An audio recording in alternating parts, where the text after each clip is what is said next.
बिस्मिल्लाहिर्रहमानिर्रहीम। मेरा नाम मोहम्मद अदील चौधरी है और मैं एक सॉफ्टवेयर डेवलपमेंट कंसल्टेंट हूँ। इस वीडियो में हम लोग डॉकर स्वार्म के आर्किटेक्चर को देखेंगे और हम लोग ब्रीफली इस आर्किटेक्चर को डिस्कस करेंगे क्योंकि ये सारी चीज़ें थ्योरेटिकल टॉपिक है। सारी चीज़ें बैकएंड पे खुद ही हो रही होती हैं और हम लोगों को बहुत ज़्यादा हैसल नहीं करना पड़ता जिस वक्त हम डॉकर स्वार्म को यूज़ करते हैं। लेकिन स्टिल देन अगर कोई इसके अंडरलाइंग जो मैकेनिज़्म है उसको समझना चाहता है तो वो इसके आर्किटेक्चर को डिटेल में देख सकता है कि कंसेंसस किस तरह होता है जिस वक्त हमारे पास मल्टीपल मैनेजर्स होते हैं। अगर फेलियर होता है तो न्यू मैनेजर कैसे इलेक्ट होता है, so on and so fourth. तो टॉप पे हम इस इमेज में देख रहे हैं कि मल्टीपल मैनेजर्स हैं। जिस वक्त हम लोग डॉकर स्वार्म को स्टार्ट करते हैं तो कोई भी एक नोड मैनेजर बनती है। उस मैनेजर नोड बनने के बाद जो आगे दूसरी नोड्स होती हैं उसको हम ज्वाइन करवाते हैं आइदर एज अ वर्कर, या दूसरी नोड को हम एज अ मैनेजर भी ज्वाइन करवा सकते हैं ताकि हमारे पास फॉल्ट टॉलरेंट सिस्टम रहे, फेल ओवर हमारे पास मौजूद रहे। 3 या 6 हम लोग नोड्स बनाएं, कम से कम 3 या 5 या 7 बनाएं ताकि जो फेलियर का रेशो है वो हमारा कहीं पे स्टेबल हो जाए। तो जिस वक्त हम लोग डॉकर स्वार्म की इनिशियल कमांड चलाएंगे तो एक मैनेजर बन जाएगा और उसके बाद अगर हमें मल्टीपल मैनेजर्स को ऐड करवाना पड़ेगा तो उसकी और भी कमांड्स हैं। मल्टीपल नोड्स को मैं ऐड करवा सकता हूँ एज मैनेजर। और उसके बाद जो मेरा पूरा क्लस्टर है उसमें दूसरी जो नोड्स होती हैं वो एज अ वर्कर नोड में ऐड करवाऊंगा।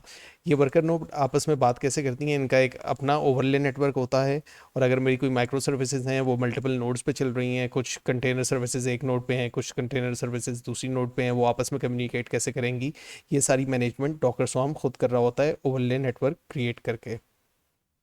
अब हम लोग डेमो की तरफ चलते हैं। डेमो के लिए हम लोग डॉकर स्वार्म को चलाएंगे डॉकर स्वार्म इनिट की कमांड से। जिस वक्त मैं डॉकर स्वार्म इनिट की कमांड चलाऊंगा तो इसने मुझे करंट नोड के स्टैट्स दे दिए और मुझे ये बता दिया कि अगर मुझे वर्कर नोड ज्वाइन करवानी है तो वो मैं इस कमांड से करवाऊंगा अगर मेरे पास और नोड्स हैं इसी नेटवर्क पे जहाँ पे डॉकर इंस्टॉल्ड है। और अगर मुझे किसी को मैनेजर बनाना है तो वो मैं इस नीचे वाली कमांड से ज्वाइन करवाऊंगा। अभी इस डेमो पर्पज़ के लिए हमारे पास सिर्फ सिंगल नोड है, वही मेरी वर्कर नोड है और वही सिंगल क्लस्टर है जो मेरी वर्कर नोड और वर्कर नोड सेम है। मतलब दोनों चीज़ें सेम नोड पे एग्जिस्ट करती हैं। बाय डिफ़ॉल्ट जो मेरे मैनेजर्स होते हैं उस पर भी हम लोग कोई भी जॉब चला सकते हैं, कोई भी सर्विस चला सकते हैं, तो उनको ऑप्ट आउट करना पड़ता है कि मैनेजर्स पे कोई भी कंटेनर नहीं चल रहा हो और वो सिर्फ अपने मैनेजमेंट के काम परफॉर्म करें। इसके बाद हम लोग एक सर्विस क्रिएट कर लेते हैं, Docker swarm Docker service create minus minus name. nginx की सर्विस हम बनाते हैं ngx सर्विस और पोर्ट इसका एक्सपोज करते हैं 5000:80। इसके बाद हम लोग रेप्लिकास डिफाइन करेंगे। रेप्लिकास का मतलब है कि मेरे पास कितनी कंटेनर की कॉपीज़ चल रही होंगी एट एनी गिवन इंस्टेंस, और जिस वक्त मेरे पास एक से ज़्यादा कंटेनर की कॉपीज़ चल रही होंगी तो उसके बीच में लोड बैलेंस भी होगा। और ये वाला काम डॉकर खुद करेगा, इसके लिए हमें कोई स्पेशलाइज्ड अदर हार्डवेयर की ज़रूरत नहीं है। मैं 3 कॉपीज़ चला देता हूँ और उसके बाद में nginx की इमेज जो चलाऊंगा वो एल्पाइन होगी। तो इसको हम चला लेते हैं। हम लोग जितनी भी नोड्स चलेंगी उसमें कुछ ना कुछ चेंज करेंगे ताकि हम लोग बिहेवियर देख सकें कि लोड बैलेंसिंग हो किस तरह रही है। और ये एक बहुत आसान तरीका है कि अगर आपको एक्सटर्नल कोई सॉफ्टवेयर यूज़ नहीं करना तो लोड बैलेंसर चला लें। हम लोग इसको एक दफ़ा वेरीफाई कर लेते हैं डॉकर सर्विस ls की कमांड से। इस वक्त में मुझे बता रहा है कि मोड रेप्लिकेटेड है, रेप्लिकास हैं 3 और तीनों अप हैं, और इमेज जो है nginx एल्पाइन है। जो भी ट्रैफिक आएगा मेरे पास लोकल होस्ट कॉलन 5000 पे वो 80 पोर्ट पे कंटेनर के अंदर राउट कर देगा। अभी अगर मैं कर्ल की कमांड चलाऊं, कर्ल लोकल होस्ट कॉलन 5000, तो मेरे पास ये वेलकम टू nginx का पेज आता है। अभी इसको चेंज करते हैं चल के। डॉकर कंटेनर ls की कमांड में मैं देखता हूँ कि इस वक्त मेरे पास 3 कंटेनर्स चल रहे हैं, तो वन बाय वन इनको चेंज करते हैं। डॉकर एग्जीक्यूट -it पेस्ट करता हूँ मैं, और बिन बैश, बैश है नहीं इसमें, बिन एस एच में जाते हैं। बिन एस एच में आने के बाद सी डी, हम लोग इसका डिफ़ॉल्ट डायरेक्टरी देख लेते हैं। डिफ़ॉल्ट डायरेक्टरी कौन सी है, nginx www फोल्डर लोकेशन।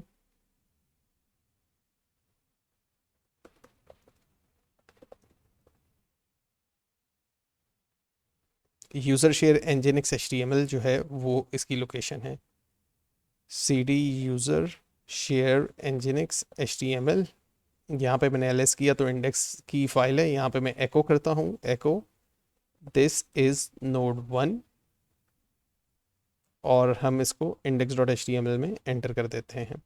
इसके बाद हम इस कंटेनर को एग्जिट करते हैं, दूसरे कंटेनर पे आते हैं। दूसरा कंटेनर जो है उसकी आईडी कॉपी करते हैं यहाँ ऊपर, और हम लोग डॉकर एग्जीक्यूट की कमांड चलाएंगे, डॉकर एग्जीक्यूट -it, पेस्ट किया मैंने, bin sh cd user share nginx html। यहाँ पे हमारी एप्लीकेशन पड़ी हुई है, हम इसको एको करते हैं, दिस इज़ नोड नंबर 2, और हम इसको index.html में डाल देते हैं। इसको एग्जिट करते हैं, तीसरे नोड को देखते हैं। तीसरे नोड पे भी हम यही चलाएंगे। अच्छा, ये वाला जो चेंज मैं कर रहा हूँ ये टेम्परेरी है, सिर्फ डेमो पर्पज़ के लिए, लेकिन एप्लीकेशन जब लाइव चल रही होती है तो उसमें जो भी एप्लीकेशन होती है वो अपना जो भी ऑपरेशन है वो परफॉर्म करती है उसी नोड पे जहाँ पे वो रिक्वेस्ट आई हुई होती है। लेकिन हम सिर्फ देख रहे हैं कि अभी इससे होगा क्या। Echo this is node number 3 index.html। अब मैंने ये तीनों चला दिए। अब स्क्रीन क्लियर करके मैं कर्ल की कमांड पर चलाता हूँ, कर्ल लोकल होस्ट :5000। अब मैं चला रहा हूँ तो एक दफ़ा मेरी रिक्वेस्ट गई नोड नंबर 1 पे, दूसरी दफ़ा मैंने कर्ल की कमांड को चलाया तो नोड नंबर 3 पे गया, फिर नोड नंबर 2 पे। और अगर मैं इसको बार बार क्यूरी करता रहूँगा तो ये सीक्वेंशियली राउंड रॉबिन चला रहा है। इसके पीछे एल्गोरिथम जो है लोड बैलेंसिंग का, तो राउंड रॉबिन चल रहा है। अब हम लोग इसकी एक और कैपेबिलिटी देखते हैं कि ये फॉल्ट टॉलरेंट किस तरह होता है और ये कंटेनर के लाइफ साइकिल को किस तरह मैनेज करता है। डॉकर स्वार्म जो है डॉकर कंटेनर ls में करता हूँ। अब मैं एक कंटेनर को किल कर देता हूँ डेलिबरेटली, डॉकर rm, और मैं एक कंटेनर को किल कर दिया, मैंने रिमूव किया। अब ये बोल रहा है रिमूवल बाय फोर्स करना पड़ेगा, बाय फोर्स कर दिया मैंने। बाय फोर्स करने के बाद डॉकर कंटेनर ls में करता हूँ। अभी जो है तीसरा कंटेनर नहीं चल रहा, डॉकर सर्विस ने तीसरा कंटेनर अप कर दिया। जैसे ही उसने ये पिक किया कि 3 रेप्लिकास चल रहे होने चाहिए थे, तो उसने एकदम गेस किया कि 3 तो नहीं चल रहे, 2 हो गए, तो उसने एकदम तीसरे को अप कर दिया। अब मैं कल की कमांड अगर मैं फिर से सेट करूँगा, फिर से कल की कमांड चलाऊंगा, तो एक पे मेरे पास अलग मैसेज आएगा, नोड नंबर 3 एक नोड पे वेलकम टू nginx, जो टेम्परेरी मैंने चेंज किया था वो वाला मैसेज आ रहा है, और फिर नोड नंबर 2 है। ऐसा क्यों हुआ? जिस वक्त मैंने कंटेनर को डिस्ट्रॉय किया और नया कंटेनर अप हुआ, तो नया कंटेनर उस ही इमेज से अप हुआ जिस इमेज से जो बेस इमेज थी। डॉकर सर्विस ls, इस सर्विस को स्केल करके देखते हैं। डॉकर सर्विस हेल्प में जाते हैं कि ये स्केल कैसे होती है। लेट्स से कि मेरे पास अभी लोड ज़्यादा आ गया, तो उसमें मैं करूँगा क्या, स्केल की हेल्प देखते हैं।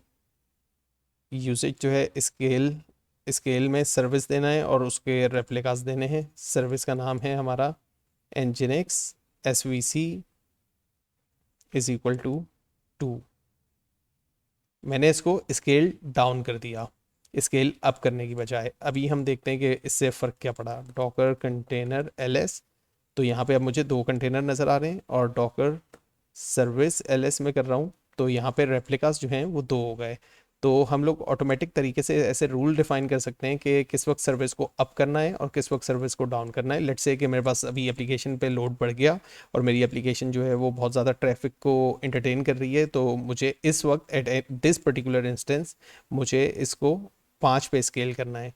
तो स्केलिंग अप द एप्लीकेशन या स्केलिंग डाउन द एप्लीकेशन इस डॉकर स्वार्म के साथ बहुत ज़्यादा ट्रिवियल है, और इसमें लोड बैलेंसर भी हमें बिल्ट इन मिलता है, सर्विस डिस्कवरी भी बिल्ट इन मिलती है। अब हम लोग डॉकर सर्विस ls की कमांड एक और दफ़ा चला लेते हैं, और यहाँ पे हमें नज़र आता है कि 5 रेप्लिकास चल रहे हैं। इस लेक्चर को यहीं पे कंक्लूड करते हैं। इसके बाद हम लोग थोड़ा सा इंट्रोडक्शन लेंगे कि डॉकर क्यूबरनेटीज़ क्या है, और होपफुली इंशाल्लाह क्यूबरनेटीज़ की सीरीज़ को शुरू करेंगे।